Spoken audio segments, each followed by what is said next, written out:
Welcome back, everybody. Time for another video for YouTube.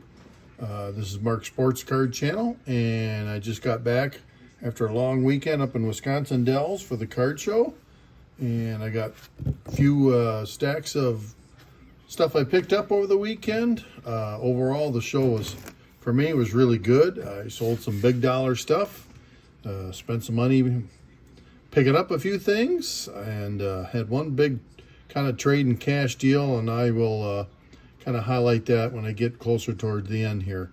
But anyway, let's get started. There's really no rhyme or reason. I just got the stack separated between new stuff and old stuff, and I'm going to start it off. First off, I picked up a couple of Fred Van Fleet Prism parallels. I know a couple of guys in the Rockford, Illinois area that collect him, so I try my best to try to find some stuff for them. Van Fleet does live in the Rockford area, so there's a reason why they go after him. Next up, we got a 2012 Tops Chrome Russell Wilson rookie. Pretty nice condition. Somebody had a Gypsy Queen Christian Pache rookie autograph. And then we picked up a George Brett patch card from Fleer. These are called Final Cut. I'm trying to remember what year this is out of. 2001 Fleer. Again, you can see the patch on there. It does say game worn on it, so I like to pick those up. Multicolored, any kind of extra colored patch of the Hall of Fame type players. Next up, did a trade deal towards the end. Gave up a good card, but got back a really nice Kirby Puckett autograph in return out of 2005 Leaf Limited. Serial number out of 25 on the back. Number 17 to 25. I'm always on the hunt for Puckett autographs. Very nice autograph, nice and fluid. Just a shame passed away too young. So there's just a limited amount of Puckett autographs out there from when he was signing for the companies. Next up, we've got I don't remember what year this is. I think it's 2016. Yeah, 2016 Panini Immaculate David Ortiz jersey autograph, numbered out of 25. And then I got a couple things here that are going to go in my PSA submission pile. 2014 Topps Update Mookie Betts. Looks to be decently centered, nice sharp corners. Let me give that one a shot. And then a 2018 Topps Chrome Juan Soto rookie, as well as the 2019. This is the Fleer rookie debut, or the Topps rookie debut Chrome, Fernando Tatis. And then we got here a 2000, I thought this was kind of interesting, 2011 E-Topps Minor League Bryce Harper E-Topps card. Already graded Beckett 9.5. I've never have seen this card before, and that's when I did a double take when I was going through somebody's stuff and saw this, and I'm like, well, it's numbered out $14.99 on the back. Sometimes you think you'd seen just about everything. You do enough card shows and go to enough stuff and see on the internet and Facebook places and everything, you think you've seen everything, but this is the first time I ever seen this modern day card of Bryce Harper. All right, next up we're going to get into some vintage, and the first part here is stuff I picked up in one kind of a bulk purchase. Some was off condition.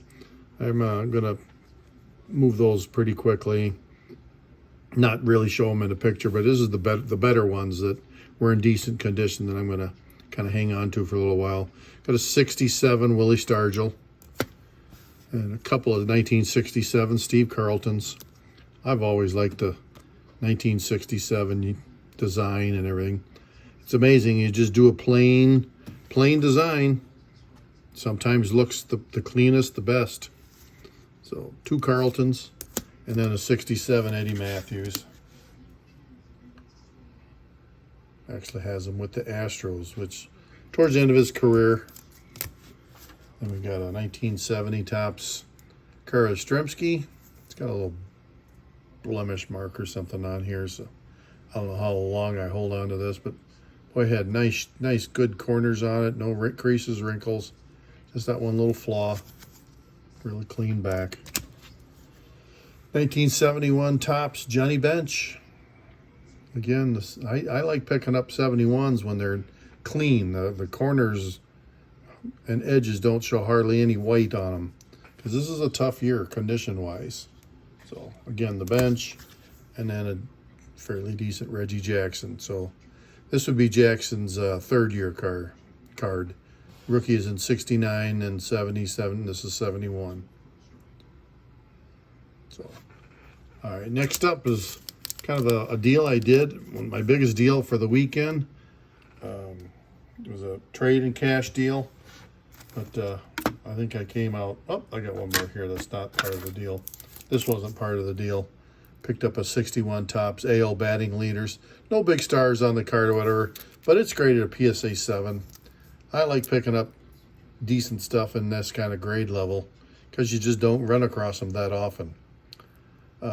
Minnie Minoso and Moose Scourin are probably the big names on this card. But, all right. I think the two that aren't part of it. I'll keep the last two separate then. All right, so first off, we got a Jerry Rice rookie. Nice corners. If anything, it's just a little bit off-centered, top to bottom, and a little bit left to right, but nice corners. Very clean surface. I can't wait to find it. Yeah, I won't get PSA 9 or 10. Chance for an 8 maybe, or 7. Still worth picking up. Next up, we got a 1958 Tops Mickey Mantle All-Star. Very clean, good corners. A little off-center left to right, but livable, especially for this card. You can't go wrong on very nice condition mantles. All right, next up, got a 64 Tops Mickey Mantle. Real similar condition to the 58 All-Star. Slightly off-center left to right, a little heavy on the left side here than the right side. Top to bottom looks good. Corners look nice. Nothing hammered. This is going off to PSA. I think with all the stuff in this one deal, I think I'm pretty much going to send to PSA because they're all very nice condition. Next up in the one deal, very nice 61 Tops Mickey Mantle. Again, nice corners. All four of them. If anything, a little bit off left, top to bottom. Left to right looks pretty good, but the top border is a little bit thinner than the bottom. And the back is nice. Definitely a nice PSA candidate. There, next up, here's a beauty. 1960 Tops Karl Yastremski rookie. Gorgeous centering, great corners, nice clean surface. You don't see any of the print marks and stuff like that on some of these. I've seen like black ink marks scattered, you know, not big ones, just small flecks and stuff you see on the surface. This one's about as clean as you'll find as far as black marks or ink marks or extra stuff on the surface. Backside, just as nice.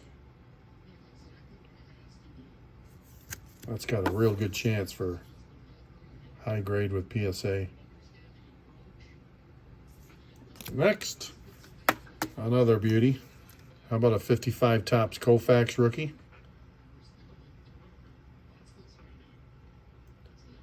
Nice centering. Just maybe a hair left to right, not even. Up and down good. Nice corners. A little bit of touch on that one, very little. Bottom's okay. The backside, clean.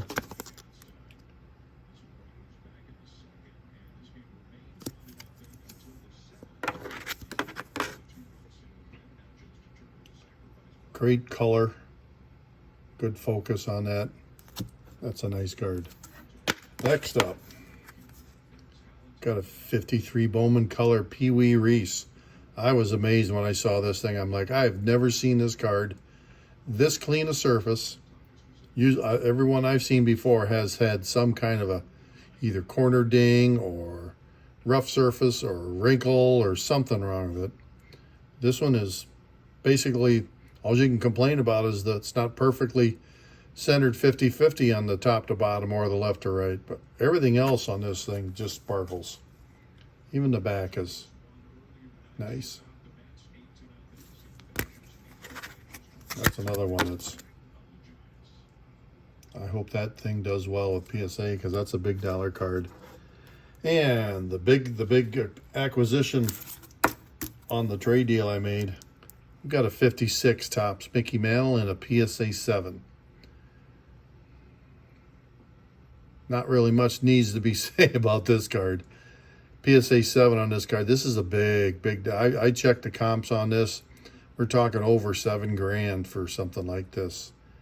Now all these cards in this stack here and this one here was acquired in one deal, and I talked to the guy that had them. He was specifically looking for a raw 1956 Tops Mickey Mantle. I happen to have a decent one in one of my showcases. Pulled it out for him to look at. He said, yeah, this is what I'm looking for, because I'm building a set, and I don't want to, the set is in raw condition. He didn't want to put a PSA graded one in there. He wants them all in the raw, ungraded condition, and I had a pretty decent condition one. So we figured out a value on mine, and I paid cash on the difference. Made an cash offer, and he accepted. Thanked me for the deal. Now that he's like, now I can continue finishing my set. I've got the mantle done and don't have to use the PSA graded one. And I got cash to boot to buy some of the other ones that I need. But I'll flip this over for the back. Looks really nice. This is probably one of the highest graded mantles I've owned. I think it ties, I had a 1960 All-Star at one time graded mantle as a PSA 7. They don't last long when people see them. They gobble them up. But very happy to get this picked up in a deal. So that was that deal. And the final deal I'd had over the weekend, kind of happy with.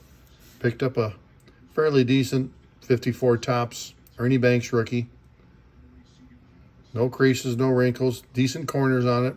The only concern I have is because of the right edge there and the top edge, it almost looked trimmed.